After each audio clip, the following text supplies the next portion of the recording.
राजनितिकनि सोमोन्दै आं सुंद' भिडिअ लाबोदों। नाथाय आङो आवगोल आवगोल सिखार जाखागोन। राजनितिक होननानै बुङोब्ला आङो ABCD जेबो बुदाया जेबो मिथिया। अब्लाबो राजनितिक हिसाबै सम जायोब्ला बबेबा मोनसे पार्टिनि सावगारिनो भट होखाथारनांगौ।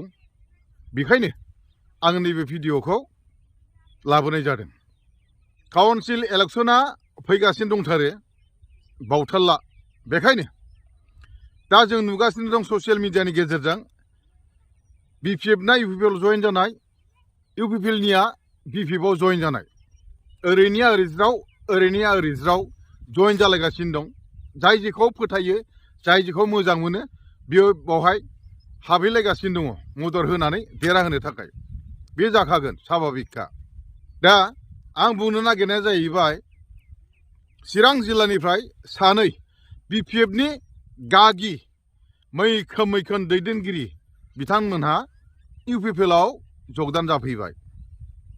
सासेया जाहैबाय BPFनि BTC सासन खालामनायाव गिबि डिपुटि चिफ जाबोनाय आरो BPFनिफ्रायनो 15 बोसोर मन्थ्रि जाबोनाय मानगोनां चन्दन ब्रह्म बिथाङा UPPआव जगदान जाफैनाया एसे गोबाव जाबाय। बेजों लोगोसे नै बावैसो BPFनिनो मोनसे समनिनो EM आरो 15 बोसोर डिपुटि चिफ जाबोनानै खामानि मावबोनाय मानगोनां खाम्फा बरगयारी बिथांमोना सानैबो चिरां जिल्लानिनो। जों बेखौ बयबो मिथियो। जेब्ला एबसु आरो NDBआ जथायै बिटिआर एकर्ड खालामनानै लाबोदोंमोन, बिनि उनाव बै समनि मन्थ्रि BPFनि मानगोनां चन्दन ब्रह्म बिथाङा बुंदोंमोन, जों BTC एकर्ड खालामनानै लाबोनाय गामि आरो हा सिमाखौ फेरलेबसेबो दानख'नो जोङो खाबु होनाय जानाय नङा होननानै। नाथाय बिथाङा दिनै हा सिमा दानख'ग्रा, गामि दानख'ग्रा UPPआवनो जयेन जाफैबाय। जों बेखौ बयबो मिथिबाय। बिनि उनाव आरो डिपुटि चिफ BPFनि मानगोनां खाम्फा बरगयारी बिथाङाबो बुंदोंमोन BTCआ सोरगो आरो BTRआ नरक होननानै। दा बिथाङाबो बे नरकआवनो जयेन जाफैनायखौ जों बयबो मिथिबाय। दा बाथ्राया ओरै, बिथांमोनहा जि खोथाखौ बुंदों बियो जाहैबाय आंनि बुजिनायाव पलिटिकेल डायलग।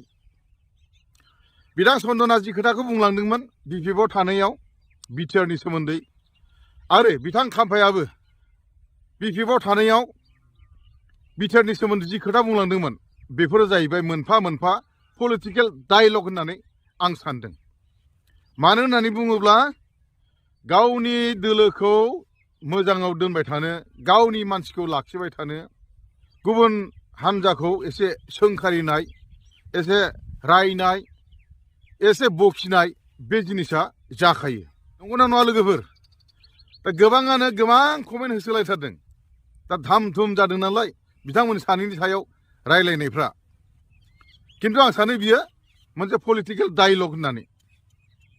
दा आं नैबेखौ बुंबावगोन, जोंनि चिरां जिल्लानिनो बाथ्राखौ आं बुंगोन। चिरां जिल्लायाव बुंनो थाङोबा दा गागि BPF दैदेनगिरि मिथिजानाय होननानै बुङोब्ला MCLA सानै दंबावो।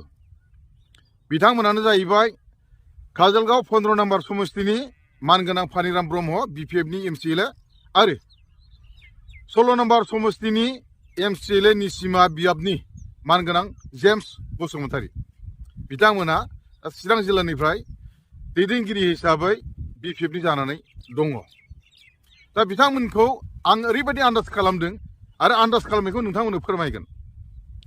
जेम्स बसुमतारी बिथाङा MCLA देरहानायनि उनाव EM मोनदों खनसे, आरो बेखौ सोर होआ? मानगोनां चन्दन ब्रह्मआ जेब्ला BPFआवनो मन्थ्रि दंमोन अब्ला जेम्स बसुमतारीनो EMखौ होनाय जादोंमोन। बेयो सैथो। आरो चन्दन ब्रह्मआनो BPFनि मन्थ्रि जानाय समाव दानि MCLA मानगोनां फानिराम ब्रह्मनो स्पिकार बिबान होनाय जादोंमोन बे बाथ्राया सैथो दा बेखायनो आं सानदों आरो आं साननायखौ फोरमायनो नागिरदों दा बैखौ नायोब्ला जेम्स आरो फानिरामोन बिथांमोनखौ नायोब्ला लासै लासै चन्दना जि लामाजों थाबायदों बे चन्दननि आगानखौ नागिरगोन नामा आंनाव साननाय फैदों मानो होनना बुङोब्ला आंनो दहाय बुंखाबाय मानगोनां चन्दन ब्रह्म बिथाङा बिपिएफनि मन्थ्रि समाव फानिराम बिथांखौ आरो जेम्स बसुमतारी बिथांखौ लामा देखायदों आरो खाबु होदों आरो नै बिबुबाव बिथां चन्दन ब्रह्म बिथाङा आं दहायनो बुंदोंमोन काजलगाव समस्तिनिफ्राय देरहालांनानै मोनसे समाव डिपुटि चिफ जाहैदोंमोन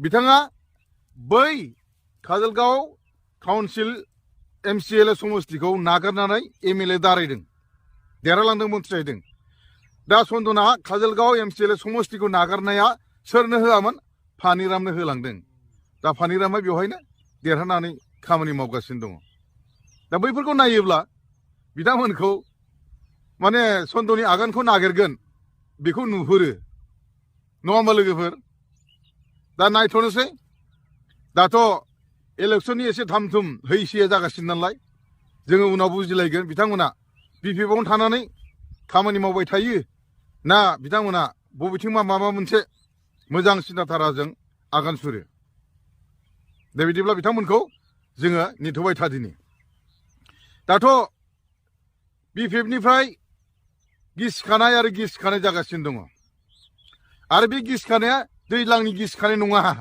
अखाजों गिसिखानाय नङा दै खुरखानानै गिसिखानाय नङा बे गिसिखानाया जाहैबाय गोरान गिसिखानाय राजनितिकनि गिसिखानाय आरो बे राजनितिकनि गिसिखानाया सोलिगासिनो दं दासान्दि बेखौ जों बयबो मिथिबाय दा बिपिएफनिफ्राय गोबां गिदिर गिदिर नेता दैदेनगिरि गागि बिथांमोनानो बै समनिफ्राय जेला इउपिपिएलआ सरकार सालायदोंमोन बिनिफ्रायनो बिपिएफ दोलोनिफ्राय गिसिखागासिनो दं जेरै एमसिएलए रेवरेवा नार्जारी बिथां एमसिएलए प्रभात बसुमतारी बिथां एमसिएलए धनन्जय बसुमतारी बिथां आरो दंबावो बिथांमोनानो गिसिखाबोदों बिनि उनाव रायजो सभानि एमपि मानगोनां बिस्वजित दैमारि साराबो बिपिएफ नागारनानै भद्र बिबारनि मोदोमनाय लानो थाखाय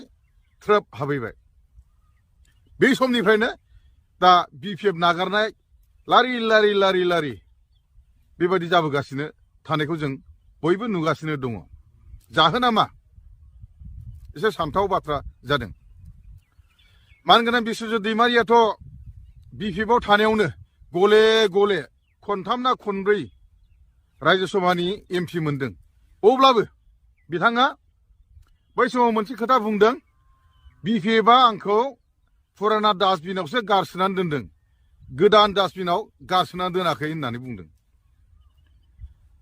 माने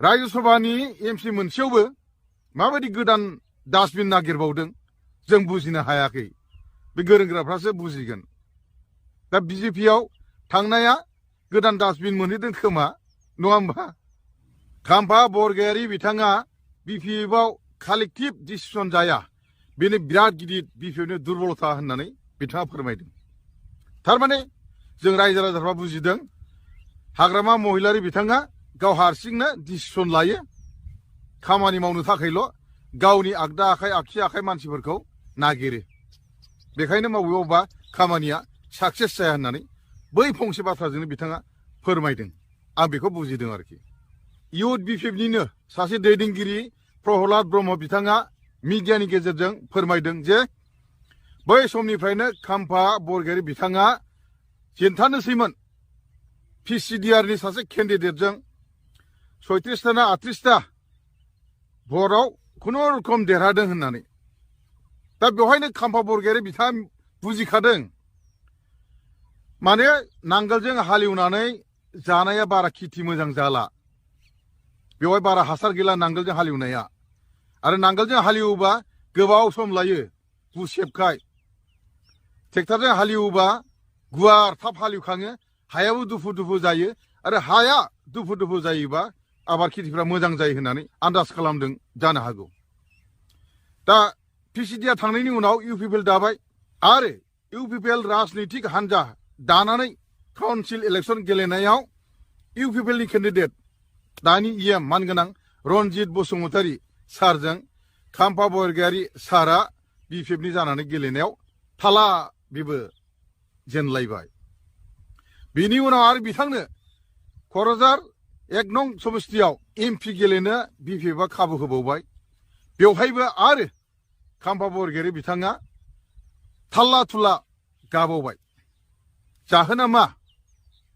थारैनो प्रहलाद बुंनाया नंमारगौ। बिपिएफआ चिरां जिल्लायाव हासार गैमारला। बेखायनो खाम्फा बरगयारी बिथाङाबो गले गले जेननो बाध्य जादों आरो बिपिएफआ बेखौ हासार होनो सानब्लाबो आबाद खेथिया जाखाला। बेखायनो हासार गोनां जायगायाव थांनानै बे मैगंखौ फोनानै गायनानै आबाद खेथिखौ बयनोबो राननानै होनो हानाय बायदि नैबे ट्रेक्टरजों हालेवनानै आबाद खेथि मावनो निस्सय खाम्फा बरगयारी बिथाङा इउपिपिएलआव हाबफैदों होननानै जों आन्दाज खालामदों।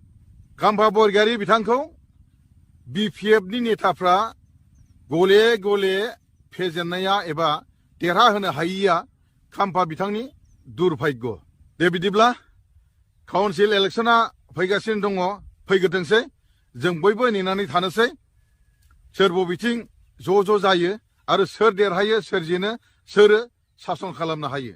जोङो बयबो गाव गावबागाव फसायनाय, गाव गावबागाव मदद होनाय भटखौ जोङो होनो थाखाय रेडि। गोजोन्थों।